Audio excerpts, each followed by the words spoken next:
Hola, hola, ¿qué tal? ¿Cómo están? Bueno, hoy vamos a continuar con lo que estábamos charlando la vez pasada con la contadora Esther y hoy ella nos va a hablar del famoso IRP. ¿Qué es IRP, Esther? Recordando un poco. Bueno, ¿qué tal? ¿Cómo están? Bueno, vieron que yo estoy con una rosa, ¿sí?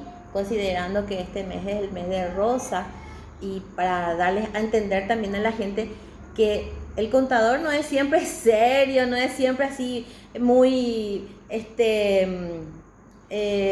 cuadrado, ¿verdad? Porque muchas personas nos dejan así como si nosotros no nos interesaba no nos interesara otra cosa, ¿verdad? Por eso, para que vean.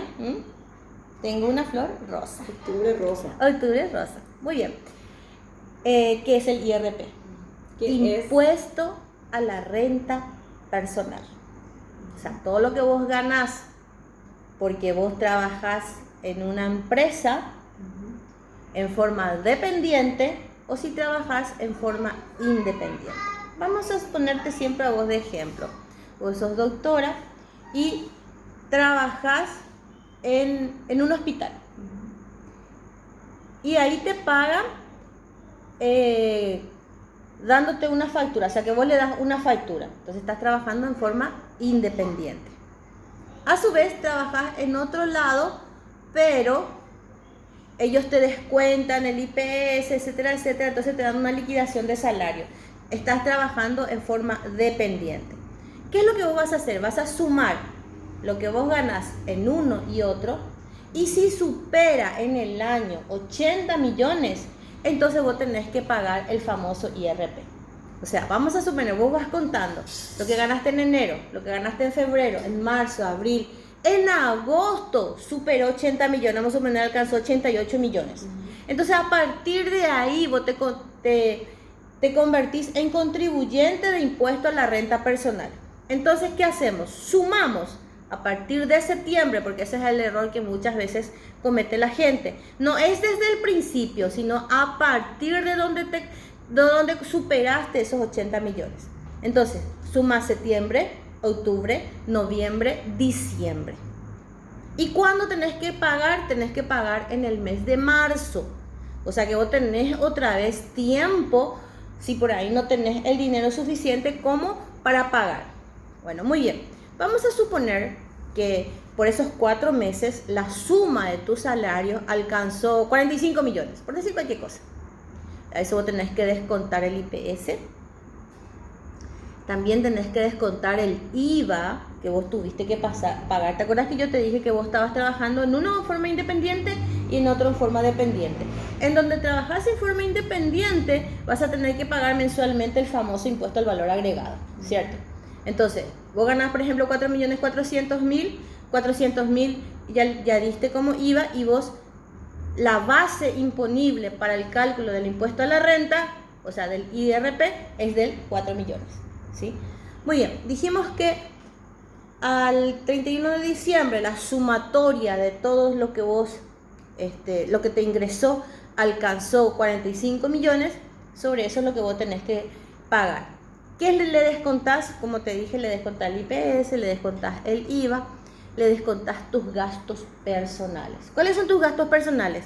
El combustible, la reparación de tu auto, la cuota de tus hijos, te enfermaste, te fuiste al médico, compraste remedio, todo eso podés descontar, por eso se llama renta personal. Te fuiste al extranjero para hacer una capacitación, también podés descontar, ¿sí? Entonces vos descontás todo eso y la diferencia es realmente lo que vos ganaste, por eso se llama renta.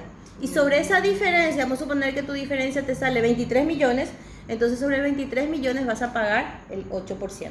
O sea, actualmente ya no es un 8%, hasta el año pasado era 8%. Acá ahora hay como unas escalas del 8, 9, 10 que se va a ir viendo de acuerdo a esa renta.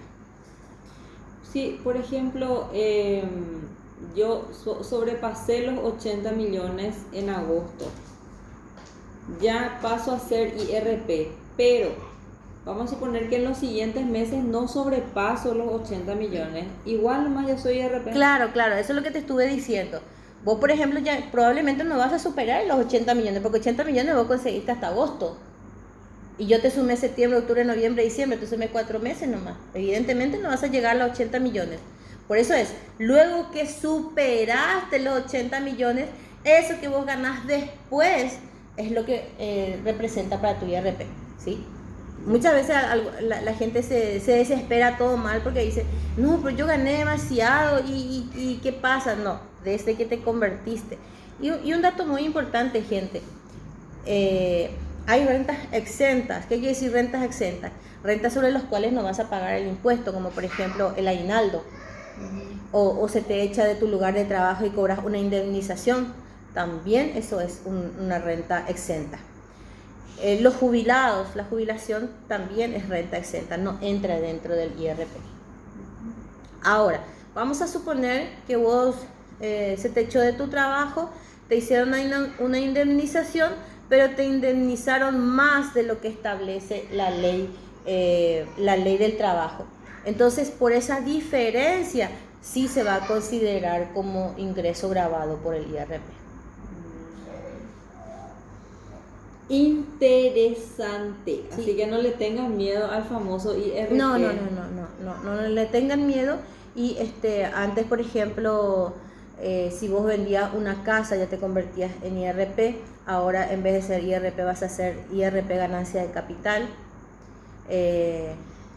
Y otra cosa muy importante, de repente te ingresaste a IRP porque vendiste algo de tu propiedad, ¿cierto?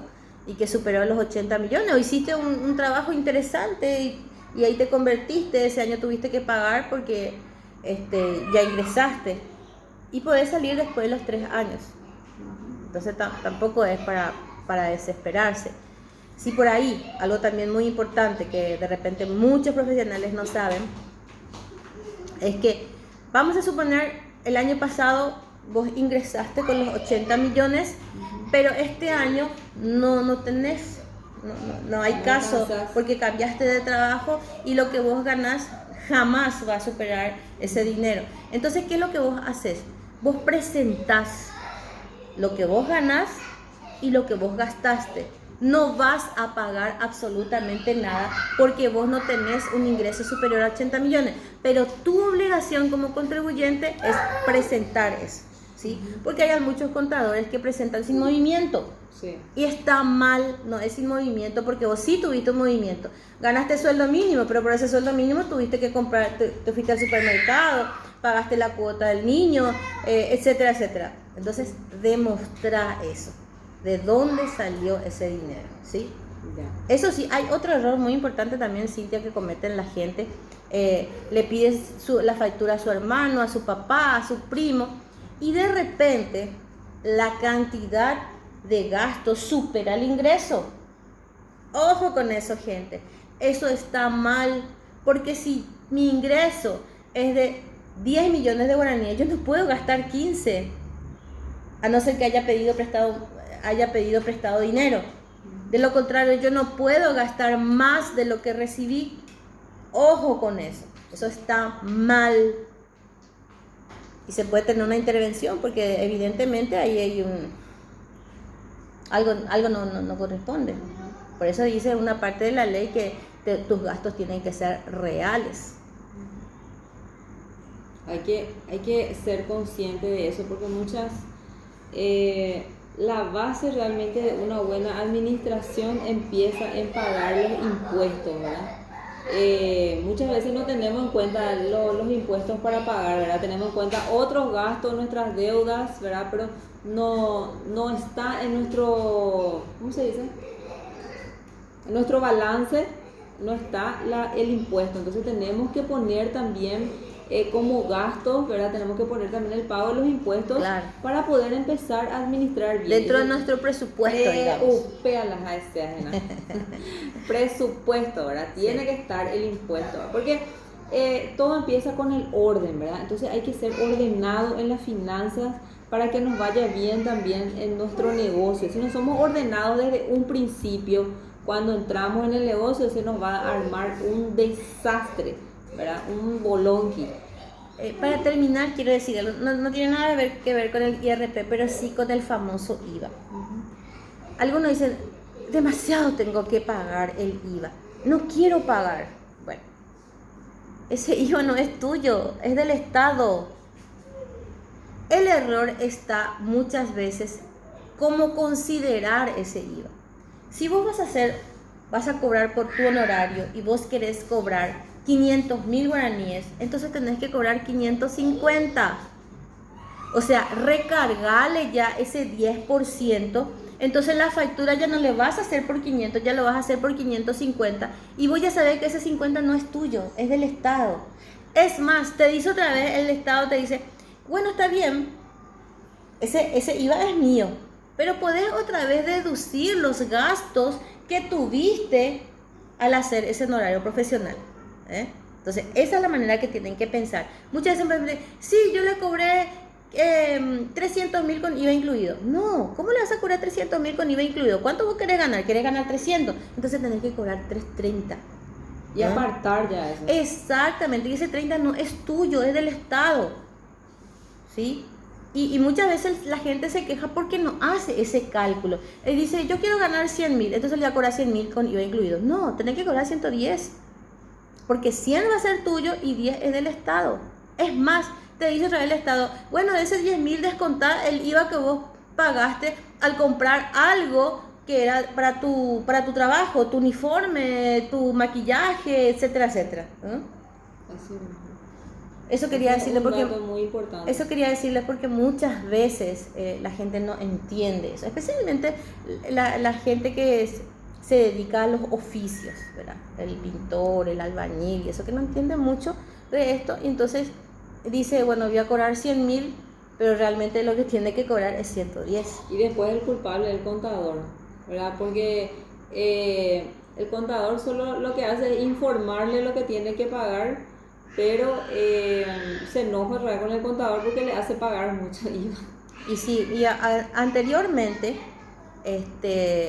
la gente te decía, no, si vos me haces pagar más, yo te echo y le contrato a otra persona. Y actualmente nosotros tenemos que decir, contratarle nomás a otra persona. Porque si nosotros hacemos mal nuestro trabajo, podemos irnos también a la cárcel junto con el contribuyente. Ojo con eso. Por eso que hay que atender muy bien lo que dicen esta gente famosa que supuestamente sus contadores les jodieron. Eso es imposible actualmente, gente, imposible es. Porque yo, por ejemplo, le hago mi contabilidad a mi hermana y yo le digo, ¿sabes que tenés que pagar tanto? Y ella desde la plataforma de la SED nomás va a imprimir su boleta de pago y se va a ir a pagar. No tengo por qué yo ir a pagar eso. Yo no tengo por qué tocar dinero a no ser que sea por mis honorarios profesionales. Eso podemos enseñar también la próxima cómo cómo hacer eso, ¿verdad? Porque eso muchas veces es difícil cuando uno no entiende las jergas de los contadores, ¿verdad? Cuando no entiende los términos. Entonces, de repente podemos mostrar también, podemos hacer un en vivo desde Zoom y mostrar cómo hacer el pago por la plataforma. Así que, porque eso es muy importante. Muchas veces nos vemos desesperados porque no sabemos también cómo realizar los pagos y le queremos tirar todo a los contadores nomás. Así que por eso es que nosotros queremos hacer estas clasecitas cortitas, ¿verdad? Porque es muy importante que puedas saber cuál es la función del contador y cuál es tu función, para que no caigas en el error de creer que todo tiene que hacer el contador. También vos tenés que hacer de tu parte, ¿está? Así mismo. Y bueno, muchísimas gracias, Esther, por tu hermosa charla y mi rosa. Y su rosa de octubre rosa.